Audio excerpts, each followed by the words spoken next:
What's up guys, and welcome to my Sleepaway Camp ranking. If you've not been following my channel here recently, I just reviewed Sleepaway Camp 1 through 3 as well as Return to Sleepaway Camp. Did not cover Sleepaway Camp 4, nor will I cover it in this ranking. For those that don't know, Sleepaway Camp 4 was maybe 20 minutes of new footage that they cobbled together with a bunch of recap footage of the first 3 movies and made it feature length. I don't consider that a film worth talking about. That's a few extra scenes and then a bunch of shit from the other movies. So if you're mad about that, sorry. Sleepaway Camp is a franchise that I've always had a lot of fun with, despite the fact that as much as I love horror, as much as I love 80s horror, there's a lot of those old school slashers that are pretty rough to get through if you did not grow up and have some nostalgia built in. But Sleepaway Camp, for whatever reason, is one of those franchises that no matter how bad the movies are, I get enjoyment out of how bad that they are. So it's one of those extreme guilty pleasure franchises, and they're a lot of fun to watch if you can vibe with what Sleepaway Camp is bringing you. So with that being said, guys, really quick before we start off this ranking, let's talk about the sponsor of today's video, Atlas VPN. As a lot of you guys know, the more personal information that you put out into the internet, the more danger you are in for personal identity theft.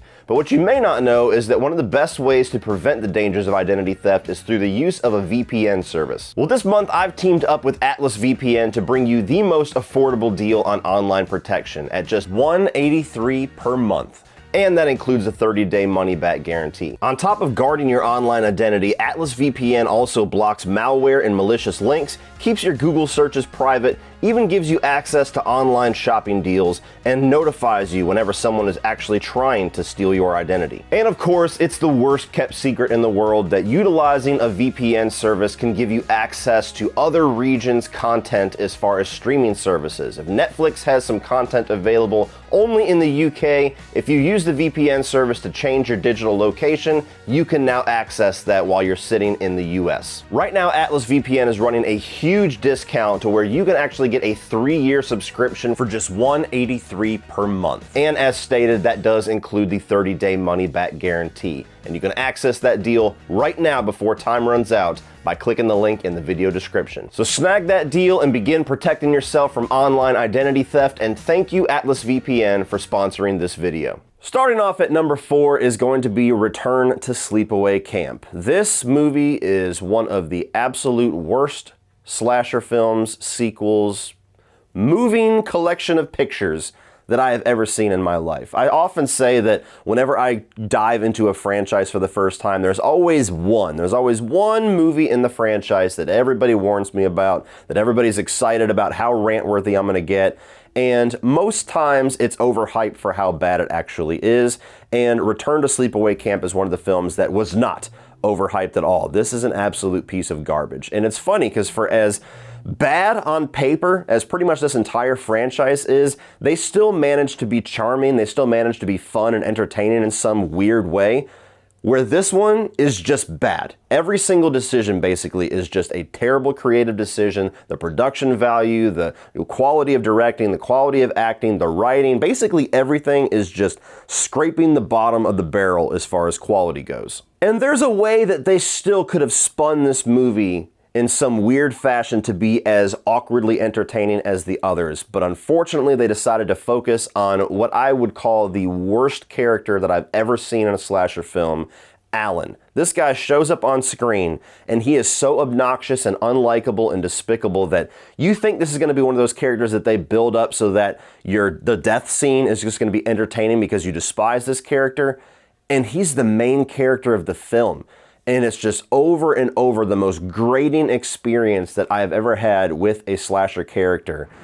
And even if you took that away from it, which is very hard because that is 80% of this movie is that fucking dude, the way that they form Angela's return as a third act twist is insulting to your intelligence. Because from the moment this sheriff character comes on screen, you know that that's Angela. There's not a single person in this earth that watched that and did not believe that that was somebody in makeup and somebody in prosthetics. And if it's a Sleepaway Camp movie, obviously we're gonna have Angela at some point. She's the face of this franchise.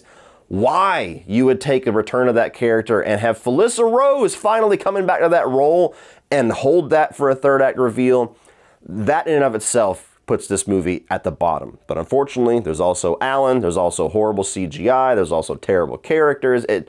I have little to nothing positive to say about this movie, and it is the only film in this franchise that is so bad that it's just fucking bad. Coming in at number 3 is going to be Sleepaway Camp 3: Teenage Wasteland. Now, this is a movie that I couldn't even get through the first time that I watched it. This is absolutely kind of along the second one, but even more so this one. Absolutely a movie that you must watch with a friend or a loved one or a significant other or a fucking neighbor that just has an hour and a half to kill that has a good sense of humor. This is a movie that you have to watch and riff on and just experience it, making fun of how terrible that it is. Now, the character riff, I think, is just genuinely entertaining for how ridiculous that character is. There is some interesting ideas for kills, not necessarily executed all that well, but interesting ideas nonetheless. If you just like body count, no matter what the quality is, if quantity is your thing, this is certainly a sequel that's going to appease that bloodlust.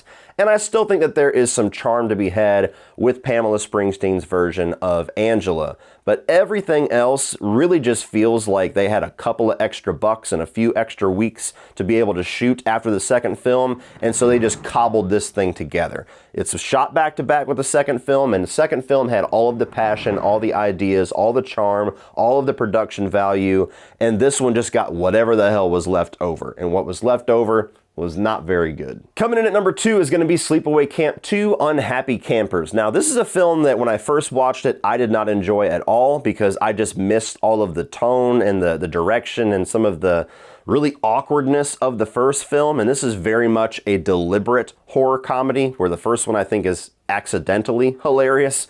And so it was just a weird tonal shift for me.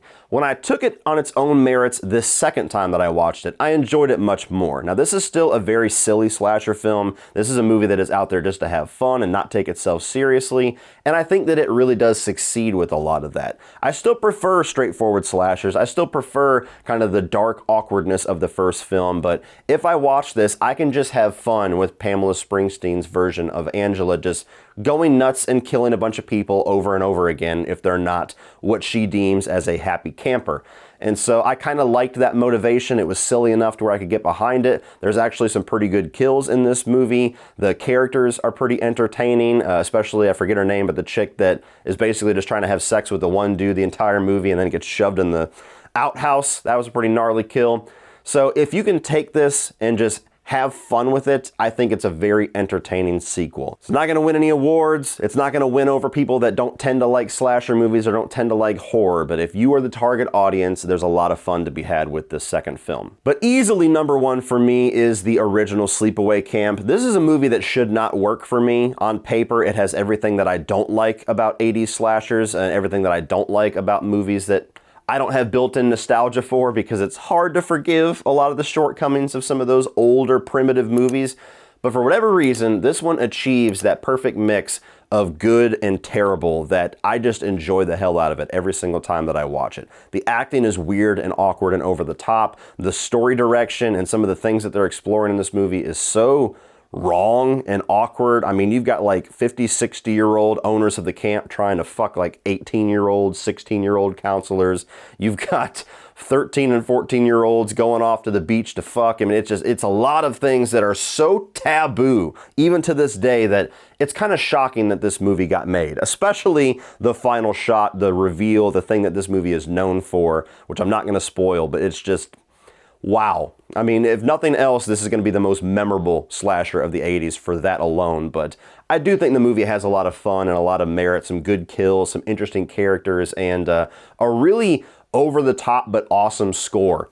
So this is just one of those 80s slasher movies that should not work for me, but for whatever reason, always does, and it's one of my absolute favorites to revisit. Well, that's it for this one, guys. If you enjoyed this and you want to see more of my thoughts, please click over here for all of my in-depth reviews on these movies, and I'm also going to put my top 50 horror films up here. Be sure to check out Atlas VPN in the video description below, and like and share this video and hit the subscribe button so you don't miss anything in the future.